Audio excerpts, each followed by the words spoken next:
Hello students, today we will discuss about the isomerism. In the last video, we discussed the isomers are of two types. One is called as the stereoisomer and the second is called as the structural isomer. In that, stereoisomers are again further classified as a geometrical isomer and optical isomer. This geometrical isomer we discussed. In this video, today we have to discuss about the optical isomers, or these optical isomers are also called as the enantiomers. In the halogenerative chapter, we again see that what are the enantiomers. Enantiomers means what? Which are the optical isomer. Here, optical isomers means different coordination compound or different coordination compound having same molecular formula,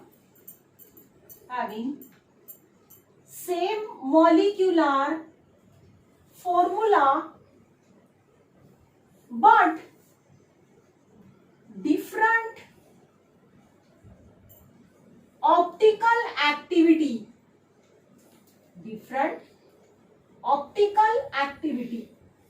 It's called as the optical isomers. पहा, यामध्ये different coordination compound having same molecular formula त्याचा same असतो, परंतु optical activity ही मात्र त्याची different आहे. मग optical activity मध्ये आपण काय म्हणतो की एक त्यामध्ये जो कंपाऊंड आहे which rotate towards the right side, which rotate its plane polarized light towards the right side, or the another which is rotate towards the left side.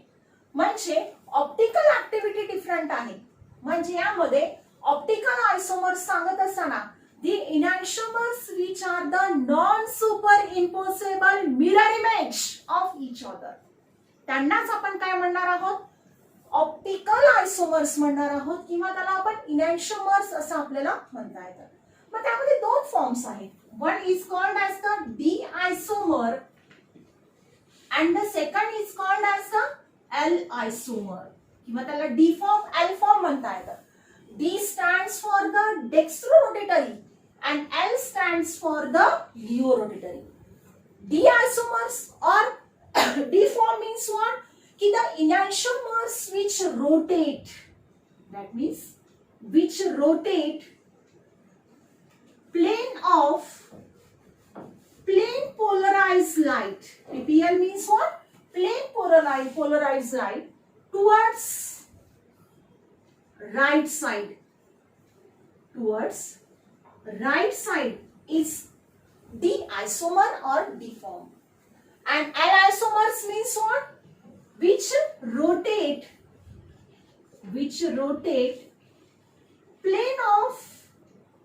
plane polarized light towards left side. It's called as the L isomer or the Leo isomer. And these two isomer or these two compounds which are the non-superimposable mirror image, or they may be the chiral one. The next term which is called as the chiral one. जर ते optical आयसोमर्स आहेत तर त्याला enantiomers म्हणतो, किंवा जर ते non super impossible mirror image form करत जर असतील तर दे are also called as the chiral. These optical isomer we have to discuss here. For what? For the octahedral complex. In that, optical isomers for the octahedral complex. Octahedral complex means what? कि complex which have the ligand or which has a coordination number as a 6. Now for that, type is MAA3 type. Here M stands for the metal. AA means what? Which is called as the bidentate ligand. here it is the bidentate ligand. Now for that optical isomers we have to show here. For this example we taken as a first example, cobalt En/3 carries 3 positive charge. Now for this compound or for this complex we have to draw the optical isomers. Now here for this M stands for the metal, metal is a cobalt, and here AA means which is a bidentate ligand. In this example bidentate ligand is the ethylene diamine, and for that we have to show the optical isomer. Now how these optical isomers are shown? Now these optical isomers are of two different types. Two different types means which are of two forms, D form and the second is called as the L form. And these two forms which are the non-superimposable mirror image which we have to show here. Now here the central metal atom is cobalt. So for this center cobalt.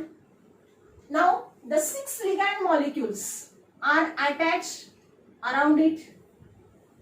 Now this ligand is what? Ethylene diamine, which is a bidentate ligand. Now this ligand which we can be shown here, this is the En, here is the En, and here is the En, and which are enclosed in a square bracket, hence which is in the square bracket carries 3 positive charge, hence this carries the 3 positive charge. But this isomer which is the D form, which is what? D form. Now its mirror image which we have to show here. This shows that this is the mirror. This is the mirror. And its mirror image which we have to show here. Mirror image means what? Now here this En and En which is at the right side, in its mirror image which we have to show here at the left side. Hence at this center cobalt, 6 ligands. Now this En and En which is here in this D form, it is at the right side. In its mirror image here it is at the left side. And now which is here at the left side, En, the third molecule, here it is at the right side, and which is enclosed in a square bracket carries 3 positive charge, and this form is called as the L form. This is about the optical isomers. In this example, पहा या example मध्ये En हा bidentate ligand आहे, म्हणून त्याच्या positions आपल्याला दाखवत असताना जसं जॉमेट्रिकल आयसोमर्स मध्ये दाखवत असताना आपण सिस आणि ट्रान्स फॉर्म मध्ये दाखवलंय, इथे याला दाखवत असताना डी आणि एल फॉर्म मध्ये दाखवायचंय तुम्हाला. डी म्हणजे जो डेक्स्ट्रोरोटेटरी फॉर्म आहे की त्याची plane of plane polarised light rotate होतो टुवर्ड्स द राईट साइड, म्हणून याच्यामध्ये मी राईट साइडला दाखवलं. जेव्हा त्याची आपण मिरर इमेज दाखवणार तेव्हा मात्र ती एक्झॅक्टली त्याच्या अपोजिट साइडला दाखवणार. आता इथे 2 मॉलिक्युल्स मी राईट साइडला दाखवले, त्याच्या मिरर इमेज मध्ये तेच 2 मॉलिक्युल्स मी एक्झॅक्टली लेफ्ट साइडला दाखवणार. म्हणजे याला डी फॉर्म आणि एल फॉर्म असं त्या ठिकाणी आपल्याला म्हणता येतं. सेकंड एक्झाम्पल घेऊ आपण. सेकंड एक्झाम्पल मध्ये सेंट्रल मेटल ॲटम हा क्रोमियम आहे आणि लिगॅंड आहे जो बायडेंटेट लिगॅंड आहे, याच्यामध्ये OX घेतले आपण. OX म्हणजे काय माहितीये तुम्हाला? ऑक्सॅलेट किंवा ज्याला ऑक्सॅलेट असं आपण म्हणतो की C2O4 हा बायडेंटेट लिगॅंड आहे, पण त्याला इथे आपण शो करत असताना हा C2O4 न दाखवता आपण त्याला दाखवतो OX न. म्हणजे OX which indicate that it is a oxalato ligand and which is a for C2O4. हे त्याचं केमिकल कॉम्पोजिशन झालं. मग हे आपल्याला त्यामध्ये डी आणि एल फॉर्म मध्ये दाखवायचं आहे. आता जसं पाहिलं होतं आपण सिमिलरली दाखवू. सेंट्रल मेटल ॲटम क्रोमियम, त्यानंतर लिगॅंडची पोझिशन तुम्हाला दाखवायची आहे. आता डी फॉर्म तुम्ही दाखवत आहात तर OX चे 3 मॉलिक्युल्स आहेत, पण OX हा आयडेंटिटी लिगॅंड आहे म्हणून तो दाखवत असताना this is the OX, this is the OX. आणि तिसरा मॉलिक्युल त्याचा दाखवत असताना OX दाखवणार आणि यावरती 3 मायनस चार्ज, 3 निगेटिव्ह, म्हणून त्यामध्ये त्याला स्क्वेअर ब्रॅकेट मध्ये टाकायचं आणि -3 त्या ठिकाणी तुम्ही शो करा. आता याचीच आपल्याला मिरर इमेज दाखवायची. हे आपण इन बिटवीन त्या दोघांच्या मध्ये ठेवलेला मिरर आहे, याची एक्झॅक्टली मिरर इमेज दाखवायची आहे. तर आता याच्यामध्ये हे 2 मॉलिक्युल्स, OX चे 2 मॉलिक्युल्स आपण या डी फॉर्म मध्ये राईट साइडला दाखवले. तर इकडे त्याची मिरर इमेज दाखवत असताना एक्झॅक्टली आपण काय करणार, त्याची ऑपोजिट, म्हणजे राईट असेल तर ती तिकडे दाखवत असताना आपण लेफ्टला दाखवायची. म्हणून क्रोमियम OX OX आणि तिसरा जो मॉलिक्युल इकडे लेफ्टला आहे तो इकडे दाखवत असताना राईट पोझिशन, याला डी फॉर्म आणि हा असेल एल फॉर्म. त्यामध्ये हे 2 एक्झाम्पल्स आपल्याला सांगता येतात. तुम्हाला क्वेश्चन विचारत असताना असं विचारतात की draw the enantiomers of, question विचारत असताना 2 मार्कासाठी विचारला जातो. Draw enantiomers of CrOX/3 negative charge. तर त्याचे इनॅन्शिओमर्स दाखवायचे. डिस्क्रिप्शन कुठल्याही प्रकारचे डिस्क्रिप्शन लिहिण्याची आवश्यकता नाहीये, फक्त डी फॉर्म आणि एल फॉर्म हा तुम्ही त्यामध्ये शो करा. तर this is of first type MAA/3. आता त्यानंतर सेकंड टाइप आहे, त्याच optical isomer for the octahedral complex साठी. सेकंड टाइप आहे त्याचा MAA/2B2. आता परत AA म्हणजे बायडेंटेट लिगॅंड आणि B हा मात्र मोनोडेंटेट लिगॅंड असेल त्यासाठी. आता त्यामध्ये एक्झाम्पल घेतले आपण प्लॅटिनम. सेंट्रल मेटल ॲटम हा प्लॅटिनम आहे. AA/2 म्हणजे AA हा जो बायडेंटेट लिगॅंड आपण इथिलीन डायअमाइन घेतलाय आणि B जो मोनोडेंटेट लिगॅंड आहे तो आपण Cl क्लोरीन घेतलेला आहे. And which carries the 2 positive charge. याच्यावरती 2 पॉझिटिव्ह चार्ज आहे. आता यामध्ये हा आयसोमर तुम्हाला डी आणि एल फॉर्म मध्ये दाखवायचं. आता कसं दाखवणार आपण पहा. This is a complex. Central metal atom platinum, octahedral आहे म्हणून 6 लिगॅंडची पोझिशन त्या ठिकाणी डोळे झाकून त्या ठिकाणी लिहून टाकायची. आता यामध्ये En/2 आणि Cl2. En चे मॉलिक्युल्स किती आहेत यामध्ये 2 आहेत, तर ते 2 आपल्याला या ठिकाणी दाखवायचे. आता काय करूत आपण, दिस इज द En राईट साइडला दाखवू आणि त्यानंतर Cl ची उरलेले आहे. Cl या पोझिशनला दाखवलं आणि enclosed in a square bracket आणि याच्यावर 2 पॉझिटिव्ह चार्ज आहे म्हणून 2 पॉझिटिव्ह चार्ज आपण त्या ठिकाणी दाखवू. आता याला म्हणणार तुम्ही D form. This is called as the D form. आता याचीच आपल्याला non super impossible mirror image दाखवायची. म्हणजे यामध्ये जर आपण हा जर मिरर त्या ठिकाणी जर ठेवला तर यामध्ये याची मिरर इमेज कशी फॉर्म होते. मिरर इमेज आता प्रिव्हियस एक्झाम्पल मध्ये सुद्धा आपण सांगितलं. याची मिरर इमेज फॉर्म होत असताना इथे हे जे मॉलिक्युल्स राईट साइडला आहेत ते इथे मिरर इमेज दाखवत असताना एक्झॅक्टली ते कुठे येणार आहेत, त्याच्या अपोजिट साइडला. म्हणजे इथे राईट साइडला जर असेल तर ते कुठे येणार आहेत, तुमच्या लेफ्ट साइडला. मग प्लॅटिनम,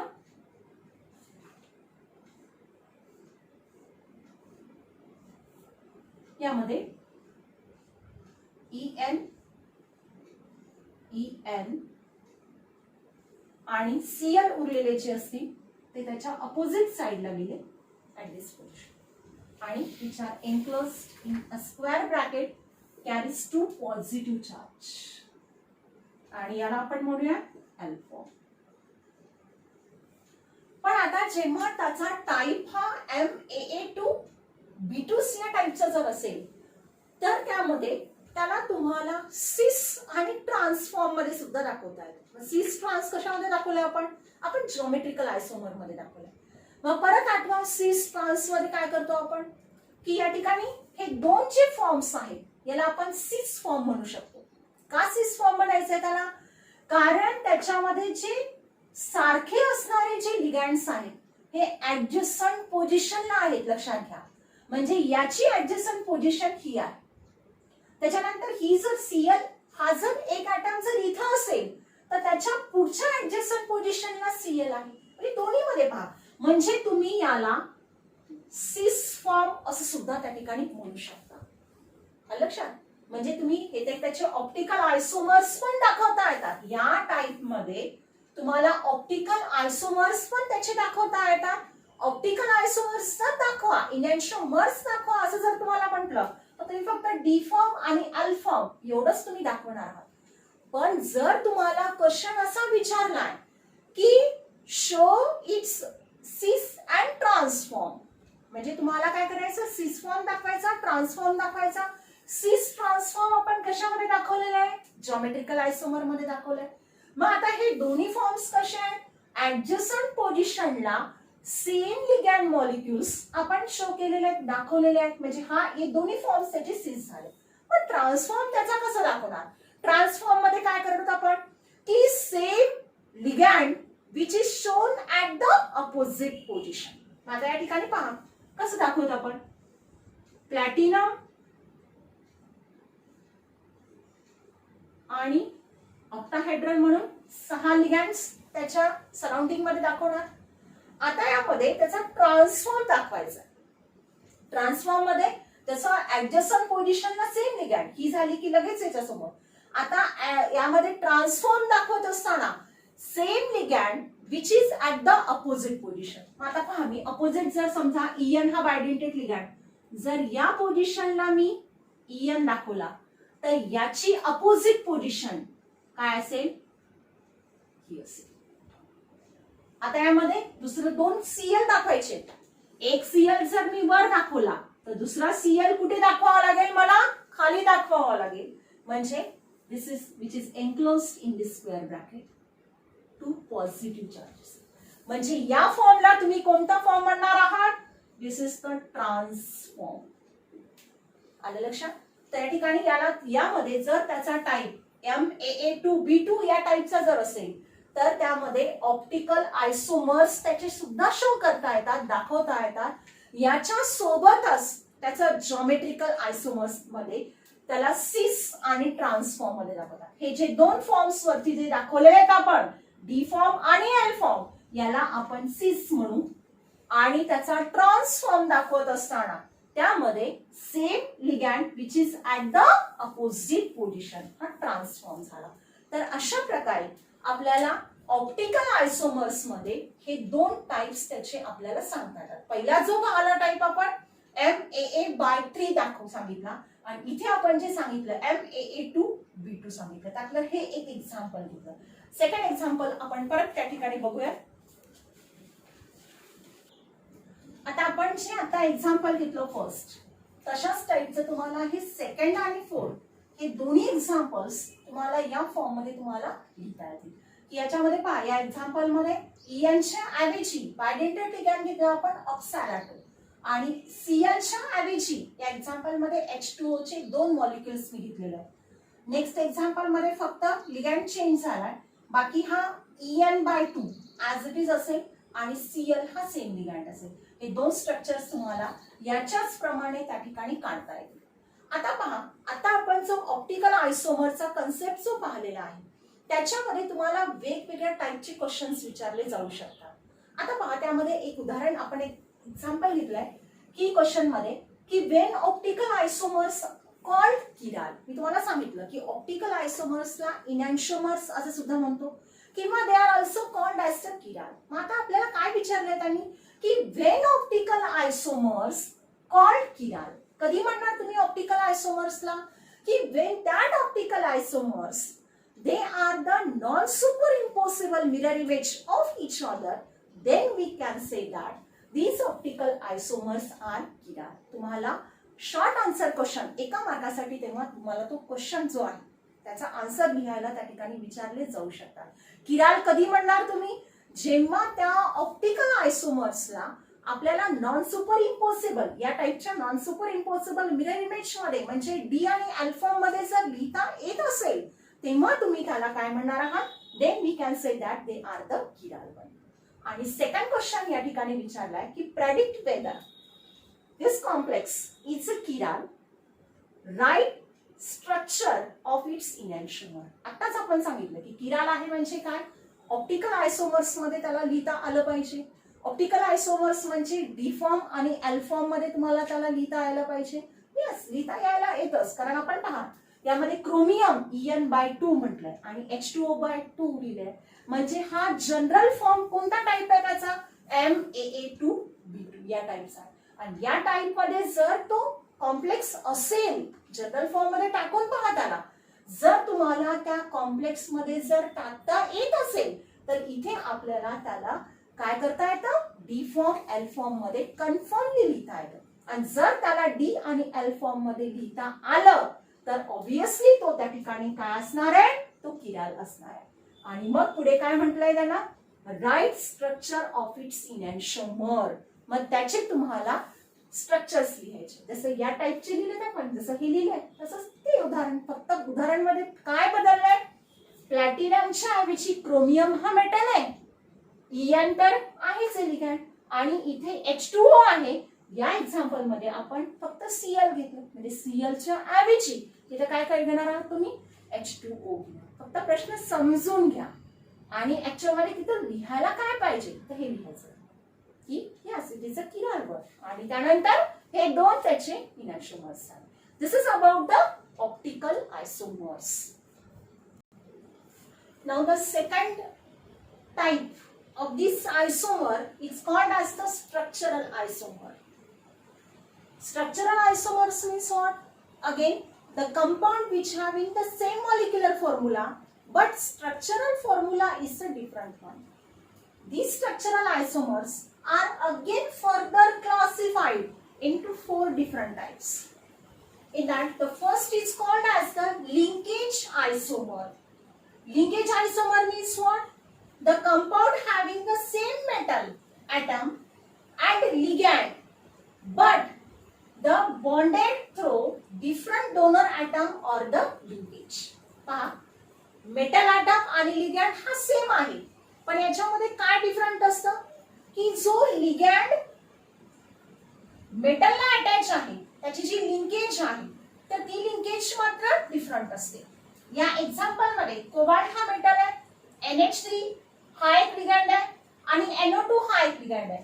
पण या एक्झाम्पल मध्ये NO2 च्या नायट्रोजन कडून या कोबाल्टला बॉन्डिंग आहे. म्हणजे काय झालं? आणि त्याचा दुसरा आयसोमर सांगत असताना म्हणजे कोणते दोन मॉलिक्युल्स एकमेकांचे लिंकेज आयसोमर्स आहेत? हा एक मॉलिक्युल अँड दिस वन. आता या एक्झाम्पल मध्ये पहा, CONH3/5 सेम आहे, फक्त या ठिकाणी या NO2 ला लिहित असताना काय लिहिलंय? ONO लिहिलंय. म्हणजे याचा अर्थ या NO2 मधल्या ऑक्सिजन कडून त्या CO ला बॉन्डिंग असेल. म्हणजे लिंकेज काय झाली? डिफरंट झाली. म्हणजे लिंकेज आयसोमर्स हे कोणते कंपाऊंड किंवा कोणता लिगँड मॉलिक्युल हा लिंकेज आयसोमर देतो? जो ॲम्बिडेंटेड लिगँड आहे. आपण टाइप्स ऑफ लिगँड मध्ये एक टाइप त्या ठिकाणी सांगितला होता, एक असतो ॲम्बिडेंटेड लिगँड. ॲम्बिडेंटेड लिगँड म्हणजे काय की ज्याची पॉइंट ऑफ अटॅचमेंट की त्या सेंट्रल मेटल ॲटमला आयदर बोथ साइड्स कडून असू शकते. म्हणजे त्यामध्ये NO2 हे एक उदाहरण आपण सांगितलं. NO2 हा ॲम्बिडेंटेड लिगँड आहे, नायट्रोजन कडून त्याची पॉइंट ऑफ अटॅचमेंट असू शकते किंवा ऑक्सिजन कडून असू शकते. ऍक्च्युअली मध्ये हा NO2 आहे, पण फक्त ऑक्सिजन कडून त्या सेंट्रल मेटल ॲटमला त्याची पॉइंट ऑफ अटॅचमेंट असेल. दुसरं एक्झाम्पल घेतलंय HCl म्हणजे थायोसायनॅटो. या एक्झाम्पल मध्ये Fe हा सेंट्रल मेटल ॲटम आहे, एक लिगँड आहे H2O नावाचा आणि दुसरा लिगँड आहे थायोसायनॅटो HCl. या एक्झाम्पल मध्ये S कडून त्या Fe ला पॉइंट ऑफ अटॅचमेंट असेल तर त्याच्या दुसऱ्या आयसोमर मध्ये मात्र या नायट्रोजन कडून पॉइंट ऑफ अटॅचमेंट असेल त्या सेंट्रल मेटल ऍटमला. तुम्ही या ठिकाणी इथं आपल्याला दाखवता सुद्धा येतं पहा Fe की ज्याच्यामध्ये एक SCN चं मॉलिक्यूल आहे तो एक SCN मॉलिक्यूल तुम्ही असं दाखवा. बाकीचे 5 H2O मॉलिक्यूल हे या पद्धतीने आपण त्याला दाखवू. म्हणजे पॉइंट ऑफ अटॅचमेंट S कडून असेल तर याच्यामध्ये मात्र त्या Fe ला पॉइंट ऑफ अटॅचमेंट दाखवत असताना हा H2O पण इथे मात्र जसं S कडून पॉइंट ऑफ अटॅचमेंट आहे तसं इथे मात्र N कडून पॉइंट ऑफ अटॅचमेंट असेल. म्हणजे फक्त काय झालं linkage towards what this central metal atom of this ligand is the different one. म्हणून त्याला लिंकेज आयसोमर असं आपल्याला म्हणायचंय. हा त्याचा एक टाइप झाला. सेकंड स्ट्रक्चरल आयसोमर टाइप आहे आयोनायझेशन आयसोमर. आता आयोनायझेशन मध्ये काय सिमिलर असतं आणि काय डिफरंट आहे. The compound having same molecular composition म्हणजे सेम मॉलिक्युलर फॉर्म्युला आहे कंपोजिशन त्याचं सेम असतं but differ in the composition of coordination sphere and outer sphere. परत आठवा वॉर्नर थेरी. वॉर्नर थेरी मध्ये एक असतो कोऑर्डिनेशन स्फियर आणि दुसरा असतो आउटर स्फियर किंवा त्याला आपण इनर स्फियर असं सुद्धा म्हणतो. मग आपण स्क्वेअर ब्रॅकेट मध्ये जे दिलेलं आहे त्याला कोऑर्डिनेशन स्फियर म्हणणार. त्या कोऑर्डिनेशन म्हणजे स्क्वेअर ब्रॅकेटच्या बाहेर असणारा जो असेल तो आउटर स्फियर मध्ये झाला. मग आता यामध्ये काय फक्त डिफरंट काय असतं त्यांच्यामध्ये की कोऑर्डिनेशन स्फियर मध्ये असणारा लिगॅंड आणि आउटर स्फियर मध्ये असणारा लिगॅंड हा फक्त त्या ठिकाणी डिफरंट असतो. म्हणजे या ठिकाणी या एक्झाम्पल मध्ये ब्रोमीन ॲटम बाहेर आहे तर SO4 हा मात्र इनसाइड आहे इनर त्याला कोऑर्डिनेशन स्फियर मध्ये आहे असं आपल्याला म्हणता येतं. याचाच आयसोमर जेव्हा आपण याचाच आयोनायझेशन आयसोमर जेव्हा सांगतो या एक्झाम्पल मध्ये काय झालं SO4 बाहेर आहे तर Br हा मात्र आत आहे. म्हणजे ह्याच्यामध्ये काय झालं कॉम्पोजिशन सिमिलर आहे सेम आहे फक्त डिफरंट काय आहे यांच्यामध्ये की त्यामध्ये कोऑर्डिनेशन स्फियर आणि आउटर स्फियर मध्ये असणारे जे लिगॅंड मॉलिक्युल्स आहे ते लिगॅंड मॉलिक्युल्स मात्र डिफरंट असतात. तर त्याचं अजून एक उदाहरण सांगितलं आपण प्लॅटिनम NH3/4 Cl2 आणि Br2. आता याच्यामध्ये इथे फोकस करा काय फरक काय दोघांमध्ये कंपोजिशन सेम आहे फक्त या ठिकाणी इथे Cl2 कोऑर्डिनेशन स्फियर मध्ये आहे Br2 हा बाहेर आहे. इथे Br2 आत आहे तर Cl2 हा त्या ठिकाणी आउटर स्फियर मध्ये असणार. तर अशा प्रकारच्या आयसोमरला आयोनायझेशन आयसोमर म्हणूयात. म्हणजे जेव्हा याचं आयोनायझेशन होतं तेव्हा Br हा मायनस मध्ये जाईल आणि याचं आयोनायझेशन जेव्हा होतं तेव्हा SO4 हा तेव्हा आयोनाइज्ड होणार. तिसरा टाइप आहे कोऑर्डिनेशन आयसोमर्स. कोऑर्डिनेशन आयसोमर्स मध्ये काय सेम आहे आणि काय डिफरंट आहे. The compound having same molecular formula but different interchange किंवा but interchange of the ligand between the cationic and ionic sphere of different metal ions. आता याच्यामध्ये मेटल आयन्स डिफरंट आहेत लक्षात घ्या. म्हणजे काय होतं की जो कॅटायनिक आणि अनायनिक जो स्फियर आहे त्याच्यामध्ये जस्ट त्या ठिकाणी काय होतं ते मेटल ॲटम्स जे आहेत ते इंटरचेंज होतात लिगॅंड मॉलिक्युल्स इंटरचेंज होतात. मग आता या एक्झाम्पल मध्ये CONH3/6 त्याच्यावरती 3 पॉझिटिव्ह चार्ज आहे आणि क्रोमियम CN/6 3 निगेटिव्ह चार्ज.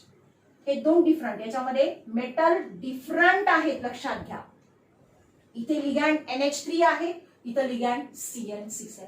पण याचाच आयसोमर कोऑर्डिनेशन आयसोमर जेव्हा सांगणार तेव्हा काय इंटरचेंज होतं त्याच्यामधला मेटल. मग आता यामध्ये काय झालं CO ला NH3/6 आहे तर इथे मात्र CO ला लिगॅंड मॉलिक्यूल हा कोणता आहे CN/6 आहे आणि इथे मात्र इंटरचेंज काय झालं आयन्स. म्हणजे ज्याला कॅटायनिक आणि अनायनिक असं आपण त्या ठिकाणी स्फियर असं त्याला म्हणता येतो. तो फक्त इंटरचेंज होतो की ज्याच्यामध्ये त्याच्यातला सेंट्रल मेटल ॲटम हा मात्र लिगॅंड सोबत इंटरचेंज होतो असं आपल्याला म्हणता येतं. म्हणजे हे एक एक्झाम्पल घेतलं तर त्याचा कोऑर्डिनेशन आयसोमर हा आहे. म्हणजे नुसतं असं नाही म्हणायचं की हा एवढाच लिहिला आणि चला तो कोऑर्डिनेशन स्फियर असं नाही. त्याच्यामध्ये तुम्हाला याचा हा आयसोमर आहे असं सांगावं लागेल ना, की हे दोघे एकमेकांचे, कारण यांच्यामध्ये काय सिमिलर नाहीये. पहा ना, इथे कोबाल्ट NH3, इथे CrCl, म्हणजे डिफरंट मेटल डिफरंट लिगॅन्ड, पण त्यामध्ये इंटरचेंज झालेलं तुम्हाला त्या दुसऱ्या आयसोमर मध्ये त्या ठिकाणी दाखवावं लागेल. अशा प्रकारच्या आयसोमरला कोऑर्डिनेशन आयसोमर असं त्या ठिकाणी म्हणायचंय, की ज्यामध्ये मेटल आयन डिफरंट असतात आणि त्याच्यामध्ये जी लिगॅन्ड मॉलिक्युल्स आहेत ते इंटरचेंज होतात. चौथा शेवटचा आहे टाईप सॉल्व्हेंट आयसोमर. आता सॉल्व्हेंट म्हणजे ज्याच्यामध्ये सॉल्व्हंट जनरल यूज केलं जातं, आणि जर सॉल्व्हंट हा वॉटर मॉलिक्युल जर असेल तर अशा सॉल्व्हेंट आयसोमरला हायड्रेट आयसोमर असं सुद्धा म्हणतात. मग आता याच्यामध्ये काय सिमिलर आहे आणि काय डिफरंट आहे, की it arises due to exchange of water molecule inside and outside the coordination sphere. Ionization isomer सारखं त्या ठिकाणी असतं, आणि याच्यामध्ये काय एक्सचेंज होतं, वॉटर मॉलिक्यूल हा फक्त एक्सचेंज होतो inside and outside the coordination sphere. मग आता यामध्ये एक्झाम्पल CrH2O/6Cl3 एक सांगितलंय. आता यामध्ये एक्सचेंज काय झाला, वॉटर मॉलिक्यूल. इथे वॉटर मॉलिक्यूल 6 वॉटर मॉलिक्युल्स हे इनसाइड द कोऑर्डिनेशन स्फियर आहेत. पहा, त्याच्या दुसऱ्या आयसोमर मध्ये, म्हणजे त्याचा जो आयसोमर आपण दाखवत आहोत, इथे मात्र त्यातला एक H2O 6 वॉटर पैकी एक वॉटर मॉलिक्यूल हा मात्र आउटसाइड द कोऑर्डिनेशन स्फियर असेल. इथे 6 H2O मॉलिक्युल्स आत आहेत, तर इथे 5 H2O मॉलिक्युल्स आहेत. उरलेला एक वॉटर मॉलिक्यूल कुठे गेला, आउटसाइड द स्क्वेअर ब्रॅकेट. अशा प्रकारे तुम्हाला ह्या आयसोमरला सॉल्व्हेंट आयसोमर किंवा हायड्रेट आयसोमर असं म्हणतात. हायड्रेट आयसोमर कधी म्हणणार, जेव्हा त्या ठिकाणी सॉल्व्हंट हा आपण वॉटर मॉलिक्यूल जेव्हा घेतो तेव्हा त्याला तुम्ही हायड्रेट आयसोमर हे त्या ठिकाणी म्हणायचं. तर अशा प्रकारे स्ट्रक्चरल आयसोमर्स याचे हे 4 डिफरंट टाइप्स आहेत. ते आपण 1 बाय 1 सांगितले. त्यामध्ये क्वेश्चन विचारत असताना तुम्हाला क्वेश्चन असा विचारला जातो की what is mean by the linkage isomer and explain with a suitable example. त्याला डिफाइन करा, डेफिनेशन लिहिण्यासाठी 1 मार्क असेल, आणि एक्सप्लेन करा विथ अ सुटेबल एक्झाम्पल. एक एक्झाम्पल द्या आणि त्याला एक्सप्लेन करा. 2 मार्कासाठी क्वेश्चन याच्यावरती विचारला जातो. This is about the isomerism.